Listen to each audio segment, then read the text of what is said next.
Happy Navratri विद्यार्थियों। राधे किम का points में आपका स्वागतम है। बीच में मैंने वीडियो बनाया लेकिन कुछ बंद कर दिए थे, लेकिन अब कंटिन्यू मैंने वीडियो बनाना स्टार्ट किया है। मैंने सिर्फ वीडियो में चैप्टर वाइज उनके पाठ्य निहित प्रश्न और अभ्यास प्रश्नों का ही आंसर देंगे, अर्थात मैं थ्योरी नहीं, सिर्फ क्वेश्चन और आंसर को सॉल्व करते हुए आपके इंटर सिलेबस के आधार पर बताया जाएगा। थ्योरी के लिए अलग क्लासेस चलती हैं, उसके लिए बात की बात होगी, लेकिन यहाँ पर हम सिर्फ आपको वीडियो जो लॉन्च करेंगे या देंगे वो सिर्फ क्वेश्चन और आंसर के होंगे, क्वेश्चन के आंसर होंगे। तो उसके लिए हम लोग स्टार्ट करते हैं कि पहला ऑर्गेनिक केमिस्ट्री से स्टार्ट करेंगे। ऑर्गेनिक केमिस्ट्री इंटर की सेकेंड बुक का है, कक्षा 12 के सेकेंड बुक का है। सिर्फ चैप्टर वाइज का हम लोग सलूशन देखेंगे, प्रत्येक क्वेश्चन आंसर का सलूशन देखेंगे। उसके लिए जो पहला चैप्टर है वो हैलो एल्केन्स एवं हैलो एरेन्स। हैलो एल्केन्स एवं हैलो एरीन्स का इंट्रोडक्शन की बात करें, वे कंपाउंड जो किसी एल्किल ग्रुप से हैलाइड ग्रुप जुड़ा हो, वे कंपाउंड जो किसी एल्किल ग्रुप से हैलाइड ग्रुप जुड़ा होता है वो हैलो एल्केन्स कहलाते हैं। वे कंपाउंड जो किसी बेंजीन रिंग से हैलाइड ग्रुप जुड़ा होता है वो हैलो एरीन्स कहलाते। एक्स जो होता है वो हमारा फ्लोरीन, क्लोरीन, ब्रोमीन, आयोडीन, एक्टेटीन को प्रदर्शित करता है। आर जो होता है वो हमें एल्किल ग्रुप को प्रदर्शित करता है, एल्किल ग्रुप या एल्किल समूह को प्रदर्शित करता है, ठीक है ना। तो हैलो एल्केन्स एल्किल ग्रुप के द्वारा जुड़ा हो, हैलो एरीन्स किसी बेंजीन रिंग के द्वारा हो। अब आते हैं क्वेश्चन आंसर पे। सबसे पहले IUPAC नाम है, पेज नंबर NCERT बुक के 307 पर देखेंगे, 307 पेज नंबर पे, 307 पर पेज नंबर पे आप देखेंगे कि पाठ निहित प्रश्न 10.01 जो कि लिखा हुआ है निम्नलिखित यौगिकों की संरचनाएं लिखिए। क्या लिखा है कि निम्नलिखित यौगिकों की संरचनाएं लिखिए, निम्नलिखित यौगिक की संरचनाएं लिखिए। उसमें पहला जो कंपाउंड का नेम दिया है, अब देखिएगा, पहला जो नाम दिया है वो दिया है कि 2 क्लोरो 3 मेथिल पेंटेन, ये दिया है। इसका हमें स्ट्रक्चर बनाना, क्या बनाना है, संरचना। अब स्ट्रक्चर देखो, इसका क्या देखना है, स्ट्रक्चर देखना है।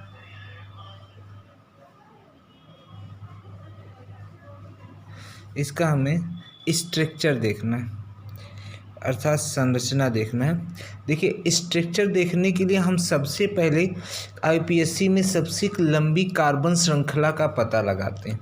तो सबसे लंबी कार्बन श्रृंखला में कोई न कोई एल्केन एल्कीन एल्काइन लिखा, तो यहाँ पर पेंट का मतलब होगा, देखिए 2 का कार्बन संख्या, क्लोरो का मतलब होता है Cl क्लोरीन, मेथिल का मतलब होगा कि CH3 जुड़ा होगा। जो नंबर होते हैं वो कार्बन संख्या को बताते हैं, जो नंबर लिखे होंगे, नंबर होंगे वे कार्बन संख्या को प्रदर्शित करते हैं, कार्बन संख्या को प्रदर्शित करते हैं,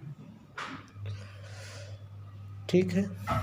कार्बन संख्या को प्रदर्शित करते, नंबर होंगे वे कार्बन संख्या को प्रदर्शित करेंगे।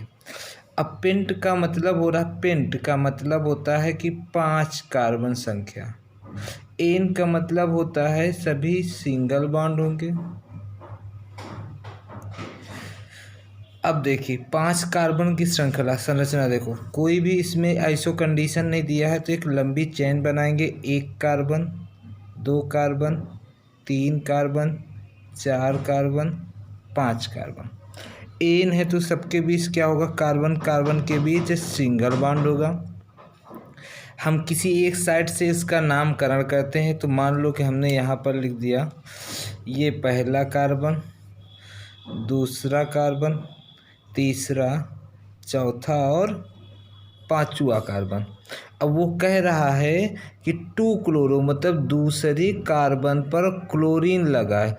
यहाँ पर ये पहला ये दूसरा कार्बन है तो हम इसके दूसरे कार्बन पे क्या करेंगे, एक बॉन्ड से क्लोरीन जोड़ देंगे Cl। उसके बाद कह रहा है कि 3 मेथिल, तीसरे कार्बन पर मेथिल ग्रुप लगेगा तो 1 2 3, तीसरे कार्बन पे हमने मेथिल ग्रुप लगा दिया CH3 और ये पेंटेन का मतलब 5 कार्बन। अब जो इसके बॉन्ड के कार्बन की संयोजकता 4 होती, अर्थात ये क्या बचेगा, जो ये बचेगा बची हुई इनकी वैलेंसी के लिए हम लोग क्या करते हैं, 4 हो गई इसकी, 1 2 3 4 इसकी हो गई, 1 2 3 1 4 इसकी हो गई, 1 2 3 4 इसकी हो गई। इसी प्रकार से इनकी 4 संयोजकता को प्रदर्शित करते हैं और जो बची हुई वैलेंसियों को हाइड्रोजन से जोड़ देते हैं। ये प्रत्येक को क्या किए हमने, हाइड्रोजन को जोड़ दिया तो यह हमारी जो संरचना होगी वो पूर्ण संरचनित संरचना है 2 क्लोरोमेथिल पेंटेन की। 2 क्लोरोमेथिल पेंटेन की ये एक संरचना बन गई। इसी प्रकार से दूसरा क्वेश्चन देखो, जो दूसरा दिया है 1,4 डाइब्रोमो, दूसरा है 1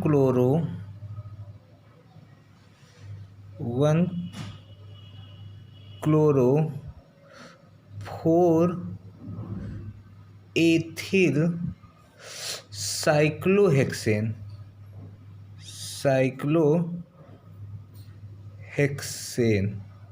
ये दिया हुआ है कि 1 क्लोरो 4 एथिल साइक्लोहेक्सेन। अब हमने बताया कि सबसे लंबी कार्बन श्रृंखला क्या, हेक्सेन का मतलब, हेक्स का मतलब कितने कार्बन, 6 कार्बन। साइक्लो का मतलब होता है रिंग संरचना, कैसी होगी, रिंग टाइप की होगी, क्लोज होगी। एथिल का मतलब होता है कि C2H5 होगा। क्लोरो का मतलब होता है Cl होगा, क्लोरो का मतलब Cl होगा। इस आधार पर हम कह सकते हैं कि अब ये नंबर क्या होते हैं, वो कार्बन संख्या को प्रदर्शित करते हैं। कितने कार्बन, 6 कार्बन होंगे, लेकिन एक रिंग संरचना के मतलब वो क्लोज होंगे, सभी कार्बन आपस में जुड़े होंगे। 1 carbon, 2 carbon, 3 carbon, 4 carbon, 5 carbon और 6 कार्बन। ये 6 कार्बन है। एन है का मतलब क्या, सिंगल बॉन्ड, तो ये सभी आपस में क्या होंगे, सिंगल बॉन्ड द्वारा जुड़े होंगे। अब बोल रहा है कि किनकी कार्बन संख्या प्रदर्शित कर दें। मान लीजिए ये पहला कार्बन, ये दूसरा कार्बन, तीसरा, चौथा, पांचवा और 6 ये कार्बन। इस पे बोल रहा है कि 1 क्लोरो, पहले कार्बन पे क्या लगा है, क्लोरीन ग्रुप लगा है, तो ये मान लीजिए पहला है तो यहाँ पर हमने Cl लगा दिया। उसके बाद कह रहा है कि 4 एथिल, 1 2 3 4, चौथे पर क्या लगा, एथिल का मतलब C2H5, तो यहाँ पर C2H5 लगा दिए। अब वो क्या करा, साइक्लोहेक्सेन हो गया, अर्थात ये क्या हो गया हमारे 1 2 3 4 साइक्लोहेक्सेन। यदि हम इनकी बैलेंसी देखें तो यहाँ पर 1 कार्बन, 2 कार्बन, 3 कार्बन है, एक और जोड़ देंगे, ये 4 हो गया। यहाँ पर 2 कार्बन के साथ 2 हाइड्रोजन, इनकी 4 बैलेंसी हो गई, 1 2 3 4, एक ये और 4 हो गए। और इनके साथ क्या जोड़ेंगे, हाइड्रोजन को जोड़ देंगे, तो ये क्या कहलाएगा, साइक्लोहेक्सेन। और इनके क्रियात्मक समूह पर फिगर लगा हुआ। तो ये हमारा जो स्ट्रक्चर बना उस साइक्लोहेक्सेन का बना। नेक्स्ट हम देखते हैं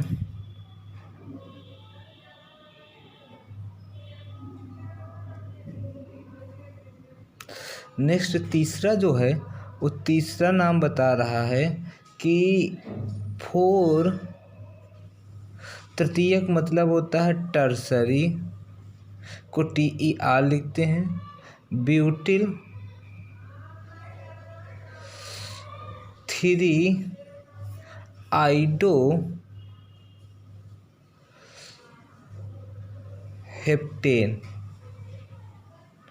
ये दे रहा है, क्या दे रहा है कि 4 टर्सरी ब्यूटिल 3 आइडोहेप्टेन। अब टर्सरी देखो कह रहा है कि इस पे टर्सरी है, टर्सरी ब्यूटिल का मतलब, ब्यूट का मतलब 4 कार्बन, और वो 4 कार्बन क्या होगा कि 3 टर्सरी मतलब 3 कार्बन के साथ जुड़ेगा, अर्थात ये चौथा है। इसका जो सूत्र बनेगा वो एक कार्बन एक वैलेंसी, 1 2 3 4 वैलेंसी है। जो टर्सरी ब्यूटिल करा CH3 और CH3, ये देखो इस कार्बन के साथ एक कार्बन 2 कार्बन 3 कार्बन, ये टर्सरी हो गया। और कितने कार्बन टोटल है, 1 2 3 4, 4 का मतलब ब्यूटिल होता है। आइडोहेप्टेन, आइडो का मतलब आयोडीन और हेप्ट का मतलब कितने कार्बन होंगे, 7 कार्बन होंगे। हेप्ट का मतलब होता है कि 7 कार्बन होंगे। अब इसकी यदि हम संरचना की बात करें तो 7 कार्बन, 1 2 3 4 5 6 7, ये आपके 7 कार्बन हैं। 7 कार्बन को हम किसी तरफ से नंबर दे देते हैं, 1 2 3 4 5 6 7। 7 कार्बन एन है, तो इसका मतलब वो सभी कैसे होंगे, सिंगल बॉन्ड के द्वारा होंगे। इनके बीच हमने सिंगल बॉन्ड लगा दिया। अब कह रहा कि 3 आइडो, तीसरे कार्बन पर आयोडीन लगा होगा। कितने कार्बन पर आयोडीन लगा होगा, तीसरे कार्बन पर, 1 2 3, ये तीसरा कार्बन है, यहाँ पर हमने आयोडीन लगा दिया I। 4 टर्सरी ब्यूटिल मतलब चौथे कार्बन पे ये लगा होगा, ये जो वैलेंसी है वो चौथे कार्बन पे शो करेगी। तो ये हमारा कार्बन है। एक कार्बन को देखो, ये CH3 इसके साथ, ये CH3 इसके साथ, और ये CH3 इसके साथ। तो ये हमारा क्या बन रहा है, टर्सरी हो गया ब्यूटेन का, अर्थात टर्सरी ब्यूटिल हो गया। तो इस प्रकार से हमने, अब इसमें हम कार्बन की वैलेंसी शो कर सकते हैं। कार्बन की वैलेंसी शो करने का मतलब यहाँ पर हम क्या लिख सकते हैं, 1 2 3 ये बॉन्ड हो गए, 1 2 ये हो गए, 2 ये हो गए। इस कार्बन के साथ 3 है तो एक यहाँ पे 4 कर दिए, इसके साथ 3 है तो एक 4 2, और ये 1 1, अर्थात यहाँ पर हाइड्रोजन, ये सब क्या होंगे, हाइड्रोजन से भरे होंगे। तो ये हमारा हो गया कौन सा, तीसरे का IUPAC नेम। देखो IUPAC नेम में बस उसको समझना है कि वो कह क्या रहा है, उसको कहाँ पे क्या रखना है, बस नियमता रखते चले जाओगे तो IUPAC नेम सरल हो जाएगा। इसी को हम यदि ऐसे भी लिख सकते हैं क्या, कि ये देखो CH3 है तो हमने लिख दिया CH3 सिंगल बॉन्ड, ये C 2H है तो CH2 लिख दिए। फिर ये देखो CH2H है, फिर हमने क्या किया, CH2 लिख दिया। फिर इस कार्बन पे देखो एक H है और एक मिथिल, तो हमने एक H लगाया एक बॉन्ड के साथ, CH3 और CH3 बोल दिए। फिर देखिए इसके साथ C है, H है और एक आयोडीन लगा है। फिर ये CH2 है और फिर ये CH3। इस संरचना को पूर्ण संरचनात्मक सूत्र कहते हैं। इसका जो संरचना होता है उसे संघनित संरचनात्मक सूत्र कहते हैं।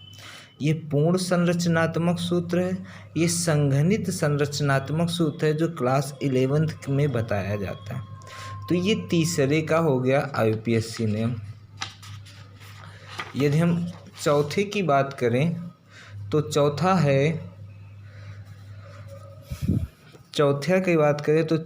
है इसका 1,4 डाई ब्रोमो ब्यूट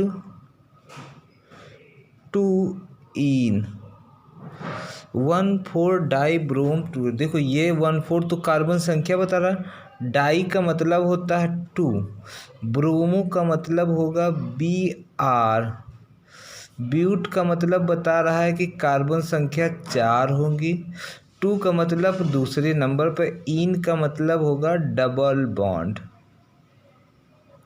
क्या होगा? Double bond.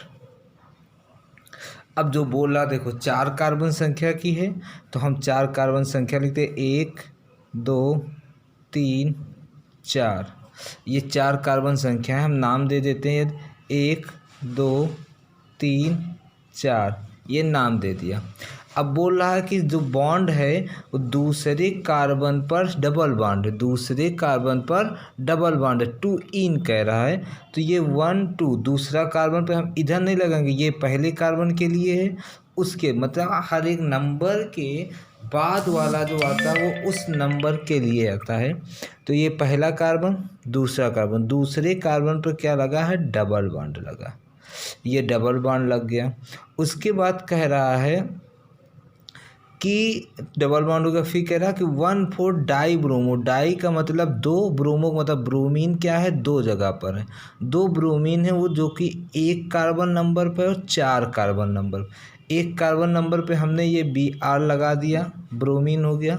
ये चौथा कार्बन नंबर है, यहाँ पर हमने Br लगा दिया, ये चौथा हो गया, Br लगा दी, ये चौथा हो गया। अब बचे हुए बॉन्ड को हम सिंगल बॉन्ड से जोड़ देते हैं। तो ये देखो 1 2, एक इसके साथ, एक इसके साथ, 3 4 हो गया। ये 2 बॉन्ड, एक 3 बॉन्ड, एक 4 बॉन्ड, 2 बॉन्ड, एक 3 एक 4, और ये दोनों, इन पे हम हाइड्रोजन लगा सकते हैं क्योंकि ये हमारा पूर्ण संरचनात्मक सूत्र होगा। ठीक है ना। इसको यदि हम एक और देखो, जब हमने एक बार जब थ्योरी बताते हैं तो वहाँ पर ये बताते हैं कि एक आता है कि जेम फॉर्म होता है, एक होता है वीक फॉर्म। तो जो जेम फॉर्म होते हैं वो दोनों क्या कहते हैं? टर्मिनल पॉइंट पर लगे होते हैं, वो हैलाइड ग्रुप, तो ये दोनों टर्मिनल पॉइंट पर लगे। या इसी को संघनित रूप से लिखना चाहें तो संघनित रूप के लिए Br CH2 single bond, CH double bond, फिर CH single bond, CH2 Br। ये संघनित सूत्र है किसका? 1,4 डाई ब्रोमो 2 इन का। लास्ट इसका एक और नाम है जो पांचवा है इस क्वेश्चन में, लास्ट वो कह रहा है कि 1 ब्रोमो 4 सेकेंडरी मतलब द्वितीयक, सेकेंडरी ब्यूटिल 2 मेथिल बेंजीन,